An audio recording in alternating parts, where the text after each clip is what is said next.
Study IQ IAS, अब तैयारी हुई अफोर्डेबल। नमस्कार दोस्तों जिस प्रकार का माहौल बना हुआ है पूरे दुनिया में, कहीं कहीं आपको जंग देखने को मिल रही है। कहीं ऐसा लग रहा है कि एक बहुत बड़ा रूप ले सकता है पूरा जो वॉर चल रहा है दुनिया के अंदर। और इसीलिए जरूरी है कि भारत अपने आप को अच्छे से प्रिपेयर करे। 21st सेंचुरी में अभी भी हमारे अंदर काफ़ी सारी खामियां हैं, बहुत सारी चीज़ों में हम डिपेंडेंट हैं फॉरेन प्लेयर्स के ऊपर। तो कहीं ना कहीं इसी को देखते हुए डिफेंस मिनिस्ट्री ने एक बड़ा फैसला लिया है और कहा है कि 2025 ये ईयर ऑफ रिफॉर्म होगा, मतलब डिक्लेयर किया है मिनिस्ट्री ऑफ डिफेंस ने। ये आप देख सकते हो खबर, 2025 as year of defence reforms, DRDO will play crucial role in achieving objectives, Rajnath Singh ji का कहना है। तो इसको थोड़ा डिटेल में समझेंगे कि आखिरकार ये है क्या। मतलब इस ईयर ऑफ रिफॉर्म्स के तहत भारत सरकार मिनिस्ट्री ऑफ डिफेंस क्या बड़ा कदम लेने वाली है, जिससे नमस्कार दोस्तों जिस प्रकार का माहौल बना हुआ है पूरे दुनिया में, कहीं कहीं आपको जंग देखने को मिल रही है। कहीं ऐसा लग रहा है कि एक बहुत बड़ा रूप ले सकता है पूरा जो वॉर चल रहा है दुनिया के अंदर। और इसीलिए जरूरी है कि भारत अपने आप को अच्छे से प्रिपेयर करे। 21st सेंचुरी में अभी भी हमारे अंदर काफ़ी सारी खामियां हैं, बहुत सारी चीज़ों में हम डिपेंडेंट हैं फॉरेन प्लेयर्स के ऊपर। तो कहीं ना कहीं इसी को देखते हुए डिफेंस मिनिस्ट्री ने एक बड़ा फैसला लिया है और कहा है कि 2025 ये ईयर ऑफ रिफॉर्म होगा, मतलब डिक्लेयर किया है मिनिस्ट्री ऑफ डिफेंस ने। ये आप देख सकते हो खबर, 2025 as year of defence reforms, DRDO will play crucial role in achieving objectives, Rajnath Singh ji का कहना है। तो इसको थोड़ा डिटेल में समझेंगे कि आखिरकार ये है क्या। मतलब इस ईयर ऑफ रिफॉर्म्स के तहत भारत सरकार मिनिस्ट्री ऑफ डिफेंस क्या बड़ा कदम लेने वाली है, जिससे पूरा डिफेंस सेक्टर हमारा बदल जाएगा। काफी कुछ जानने को है, चलिए आगे बढ़ते हैं। लेकिन उससे पहले आप सबको बता दूं, आप में से जो भी लोग यूपीएससी की प्रिपरेशन कर रहे हैं, कोई भी बैच लेना चाहते हैं, चाहे 2025 का प्रीलिम्स हो या फिर हमारा जो फाउंडेशन बैच हो 2026-27 के लिए, जिसमें प्रीलिम्स मेंस इंटरव्यू सब कुछ की तैयारी कराई जाती है, यूज करना है आपको ये कोड अंकित लाइव, ताकि आप मैक्सिमम डिस्काउंट ले सकें। और सभी के लिंक कमेंट सेक्शन में दिए हुए हैं। और इसके अलावा अगर आप MCQs अटेम्प्ट करना चाहते हैं तो मेरे इंस्टा पेज पर जाइए, वहां पर स्टोरीज में जितने भी MCQs हैं उसको भी आप अटेम्प्ट कर पाएंगे। तो चलिए शुरुआत करते हैं और सबसे पहले ये देखते हैं कि एग्जैक्टली हो क्या रहा है। देखिए, मिनिस्ट्री ऑफ डिफेंस भारत की, उन्होंने डिक्लेयर किया 2025 को as a year of reform. और ये एक बताया जा रहा है स्ट्रैटेजिक मूव है, जिसके तहत भारत की जो आर्म्ड फोर्सेज हैं उसको मॉडर्नाइज करने की कोशिश की जाएगी, ताकि फ्यूचर चैलेंजेस में हम अपने आप को प्रिपेयर कर सकें। ये जो इनिशिएटिव है वो क्या करेगा, फोकस करेगा ज्वाइंट ऑपरेशंस में। जैसे कि हमारे देश में जो आर्मी है, नेवी है, एयरफोर्स है, उन सब का एक ज्वाइंट ऑपरेशन को एनहेंस करने की कोशिश की जाएगी। और साथ ही साथ जो टेक्नोलॉजीज हैं, जो नई टेक्नोलॉजीज आ रही हैं, उसको प्रमोट किया जाएगा, ताकि हमारे आर्म्ड फोर्सेज में उसको इंटीग्रेट किया जा सके। और ओवरऑल जो कॉम्बैट रेडीनेस है उसको भी इंप्रूव करने की कोशिश की जाएगी। जो रिफॉर्म्स लाने की बात कही जा रही है वो अलग अलग एरियाज में, चाहे वो साइबर एंड स्पेस हो गया, जो इमर्जिंग टेक्नोलॉजी जैसे artificial intelligence, machine learning, robotics, क्योंकि इन सब का यूज होने लगा है। पहले ड्रोन के बारे में कोई सोचता भी नहीं था कि बिना ह्यूमन के कहीं पर कोई आप फायर भी कर सकते हो, कुछ भी चीजें हो सकती हैं। लेकिन आज के डेट में इतना ज्यादा ऑटोमेशन हो गया है कि चीजें बदल चुकी हैं, तो उसको अपनाना काफी ज्यादा जरूरी हो गया है। मैं आपको बता दूं, जो डिफेंस मिनिस्टर है राजनाथ सिंह, उन्होंने यहां पर कहा है कि एक लैंडमार्क स्टेप है, जिसकी वजह से हमारी इंडियन आर्म्ड फोर्सेज मॉडर्नाइजेशन की जर्नी अच्छे से तय कर पाएगी। उन्होंने बताया कि ये जो कदम लिया जा रहा है, इससे एक फाउंडेशन बनेगा, ताकि आगे आने वाले समय में भारत अपने आप को प्रिपेयर कर पाएगा, and this preparing to ensure the security and sovereignty of nation in the 21st century. तो क्वेश्चन अब यहां पर यह आता है कि एग्जैक्टली हम कौन से रिफॉर्म्स की बात कर रहे हैं। देखिए, ये जो ईयर ऑफ रिफॉर्म्स की बात कही गई है 2025 में, इसमें रेंज ऑफ रिफॉर्म्स लाने की कोशिश की जाएगी। जैसे कि मैं आपको कुछ चीजें बताता हूं। सबसे पहला और जो सबसे बड़ा रिफॉर्म 2025 में आएगा डिफेंस सेक्टर में, वो है इंटीग्रेटेड थिएटर कमांड। देखो, इंटीग्रेटेड थिएटर कमांड क्या है ना, जैसे अभी तो क्या है, हमारे देश में जो आर्म्ड फोर्सेज हैं, जिसमें जो 3 हमारी मुख्य आर्म्ड फोर्सेज के अंदर आती हैं, वो है आपका आर्मी, नेवी और एयरफोर्स, ये हम सब जानते हैं, राइट। लेकिन अभी क्या है कि ये अपने साइलोज में काम करती हैं। कहीं पर कोई ऑपरेशंस कंडक्ट करना है तो आपस में उतना ज्यादा इंटीग्रेशन नहीं है। अगर कुछ करना भी होता है तो उसी वक्त वो इंटीग्रेशन किया जाता है, बातचीत की जाती है। लेकिन ऑब्वियस सी बात है, उसमें टाइम कंजम्पशन ज्यादा जाता है। आज के डेट में, आज के वॉरफेयर में समझिए, अगर आपका युद्ध होता है किसी के साथ, तो समय नहीं है कि आप दूसरे आर्म्ड फोर्सेस के साथ यहाँ पर इंटीग्रेट करें, उस समय प्लानिंग करें, पहले से आपको करके रखनी चीजें होंगी। और इसीलिए थिएटर कमांड क्या करेगा, जैसे मान लीजिए हमारे देश में कुछ सेक्टर्स को आइडेंटिफाई किया जाएगा, जैसे चाइना वाला सेक्टर हो गया, भारत और चाइना का बॉर्डर, लद्दाख से लेकर पूरा आपका अरुणाचल प्रदेश तक, तो उसके लिए स्पेसिफिक थिएटर कमांड होगा। और उस थिएटर कमांड में तीनों सेना एक साथ काम करेगी, चाहे वो आर्मी हो, नेवी हो, एयरफोर्स हो। समझ में आ रहा है? सेम उसी प्रकार से मान लीजिए पाकिस्तान वाला हो गया, उसके लिए एक अलग से थिएटर कमांड होगा। उसी प्रकार से ओशन के लिए, नीचे जो पूरा ओशन वाला कोस्टल वाला एरिया है, यहां पर उसके लिए स्पेसिफिक कमांड होगा कि तीनों सेना एक साथ काम करें। अलग अलग साइलोज में काम करने का आज के डेट में फायदा नहीं है, तीनों को साथ मिलकर करना होगा तभी, और ये हमें पहले से प्रिपेयर करना होगा ताकि अच्छे से कोऑर्डिनेशन हो और एफिशिएंसी यहां पर आ सके। और देखिए बिपिन रावत जी जो चीफ ऑफ डिफेंस स्टाफ बनाए गए थे, आपको याद होगा, उनका सबसे इंपॉर्टेंट काम ही दिया गया था कि यहां पर थिएटर कमांड को कैसे भी एक्टिव किया जाए, क्योंकि दुनिया के जितने भी विकसित देश हैं वहां पर आपको ये ऑलरेडी चीजें देखने को मिलती हैं।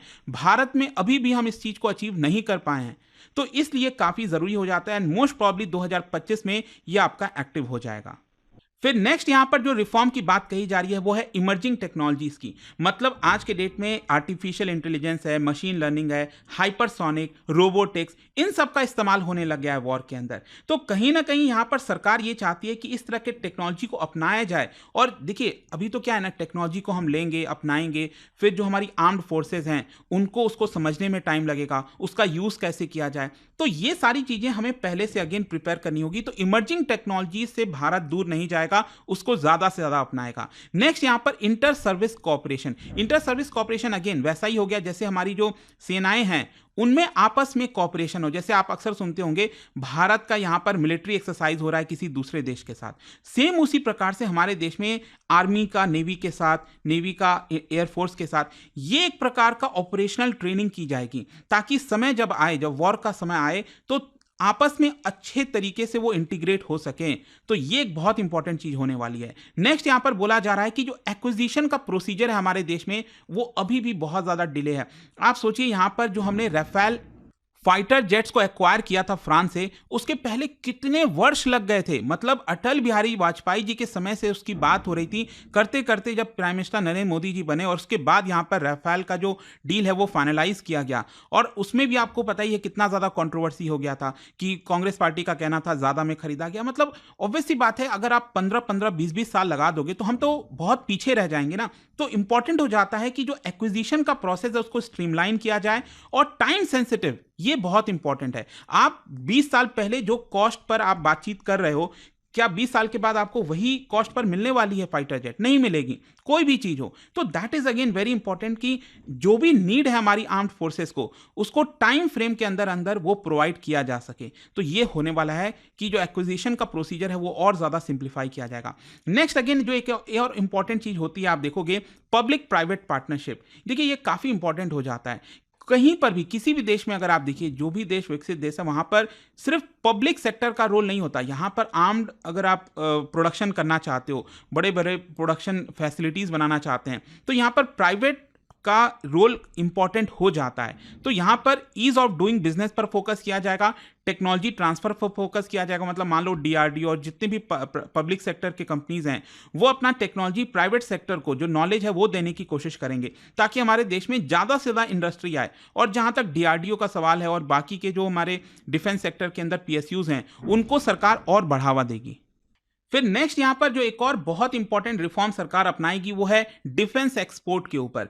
देखिए अभी भी क्या है ना, हमने फोकस तो किया है, पिछले कुछ वर्षों में आप देखोगे तो हमारा एक्सपोर्ट बढ़ा है, लेकिन अभी भी वो एक बहुत ही छोटा अमाउंट है। अगर आप पूरे दुनिया में जितना एक्सपोर्ट होता है सोचिए, उसके मुकाबले तो हम कुछ भी नहीं कर रहे हैं। अभी तो हम दूसरे देशों के ऊपर निर्भर हैं। और एक्सपोर्ट कैसे हो पाएगा? जब आप रिसर्च एंड डेवलपमेंट पर ज्यादा खर्च करोगे। तो सरकार का यहां पर यह कहना है कि वो पार्टनरशिप को एंगेज करेगी। जैसे भारत की जो इंडस्ट्रीज हैं उनको यहां पर फॉरेन ओरिजिनल इक्विपमेंट मैन्युफैक्चरर, जो फॉरेन की कंपनीज है, उनके साथ पार्टनरशिप के लिए एनकरेज करेगी, ताकि हमारे देश के अंदर डिफेंस प्रोडक्शन हो और उसको हम दूसरे देशों को अवेलेबल करा सकें। नेक्स्ट यहां पर सरकार का एक और बड़ा कदम है वो है वेटरन वेलफेयर। जो हमारे आर्म्ड फोर्सेस के रिटायर्ड ऑफिसर्स वगैरह हैं, तो उनके पास देखिए बहुत सारी नॉलेज है, तो उस नॉलेज को आप क्यों नहीं यूटिलाइज करते हो? क्योंकि आप समझिए जो यंग पीपल जा रहे हैं डिफेंस फोर्सेस के अंदर, तो अभी तो उनको सीखने में काफी टाइम लगेगा। तो जरूरी हो जाता है कि जो पुराने जो रिटायर्ड ऑफिसर्स हैं उनके नॉलेज को एक प्रकार से ग्रास्प किया जाए, इनोवेशन पर फोकस किया जाए, तो उनके वेलफेयर मेजर्स पर सरकार फोकस करेगी और उनसे लिवरेज लेगी कि उनकी जो एक्सपर्टाइज है वो कैसे यूज आ सकती है देश के सिक्योरिटी में। एंड नेक्स्ट यहाँ पर आखिरी एक इंपॉर्टेंट चीज है, वो है cultural pride and indigenous capability. कई बार आपने अक्सर देखा होगा हम अपने ही कैपेबिलिटीज के ऊपर डाउट करने लग जाते हैं। मान लीजिए अगर कोई फाइटर जेट भारत का है, कोई फॉरेन का है, तो हमें ऐसा लगता है कि नहीं भारत का है तो शायद उतना केपेबल नहीं। ऐसा नहीं है, यहां पर हमें उसमें प्राइड लेना पड़ेगा। हाँ, ये बात सही है कि हमें इंप्रूवमेंट की भी जरूरत है, लेकिन अल्टीमेटली वो इंप्रूवमेंट कैसे आएगा जब हम उस चीज को एक्सेप्ट करेंगे कि हमारे देश की बनी हुई चीजें बेटर हैं और उसको ग्लोबल स्टैंडर्ड पर और पहुंचाने पर और फोकस ज्यादा किया जाएगा। तो दोस्तों आई होप कि आपको समझ में आया होगा कि यहां पर कौन कौन से किस तरह के रिफॉर्म्स की बात कही जा रही है। अब क्वेश्चन ये आता है कि व्हाट लेड टू दिस, मतलब क्यों ये ईयर ऑफ रिफॉर्म्स पर पहुंची सरकार। देखिए यहां पर जो हाई लेवल मीटिंग है वो चेयर किया गया था by defence minister Rajnath Singh ji, और इसमें बहुत सारे जो सेक्रेटरीज हैं जितने भी डिफेंस मिनिस्ट्री के वो यहां पर आए थे और वो रिव्यू कर रहे थे कि जो फ्यूचर के प्रोजेक्ट्स हैं, स्कीम्स हैं, रिफॉर्म्स हैं, वो कैसा चल रहा है इस समय। और इसी डिस्कशन में यहां पर चीजें आई कि 2025 में हमें बहुत सारे इंपॉर्टेंट चीजें अपनानी हैं, और राजनाथ सिंह जी ने यहां पर कॉन्फिडेंस दिलाया, एक्सप्रेस किया कि जिस प्रकार से हम जा रहे हैं और डिफेंस प्रिपेयर्डनेस में अपने आप को ध्यान रख रहे हैं, इसकी वजह से ये 2025 बहुत ही इंपॉर्टेंट समय होने वाला है जिसमें हमारी जो मॉडर्नाइजेशन की जर्नी है वो और ज़्यादा आगे जाएगी। तो अल्टीमेटली रोड अहेड क्या है, 2025 जो अप्रोच हुआ है इसमें हमें कहीं ना कहीं समझ में आया है कि अब हम और नहीं रोक सकते। यहां पर अगर हम अपने आप को नहीं सुधारेंगे तो हम बहुत पीछे रह जाएंगे। ऑलरेडी डिफेंस के मामले में भारत काफ़ी पीछे है, तो उसको हमें आगे बढ़ाने की जरूरत है। लेट्स सी किस तरह के जाता है 2025 जो है, क्या 21st सेंचुरी में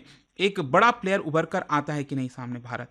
लेट्स सी आपका क्या सोचना है मुझे कमेंट्स में जरूर बताइएगा। लेकिन जाने से पहले एक इंटरेस्टिंग क्वेश्चन, क्या बता सकते हो जो न्यू जनरेशन आकाश एनजी मिसाइल है ये किस टाइप का मिसाइल है? ये 4 ऑप्शन में से आपको बताना है और इसका राइट आंसर आप सबको पता है, मेरे इंस्टाग्राम पर तो मिलेगा ही। वहां पर अगर आप नहीं हो कोई बात नहीं, टेलीग्राम से ले सकते हैं इसका सही उत्तर। मैं कई सारे जो एमसीक्यूज हैं वो यहाँ पर स्टोरीज में डालता रहता हूँ। अगर आपको पीडीएफ चाहिए तो टेलीग्राम पर आइए, अलग अलग सोशल मीडिया पर आप जुड़ पाओगे। और जैसा मैंने आपको बताया, अगर आप यूपीएससी की तैयारी कर रहे हैं, कोई भी बैच चाहते हैं, you can simply use this code Ankit live to get maximum discount. And I hope कि वीडियो आपको पसंद आया होगा। मिलता हूं आपसे next time. Till then thank you very much, see you soon.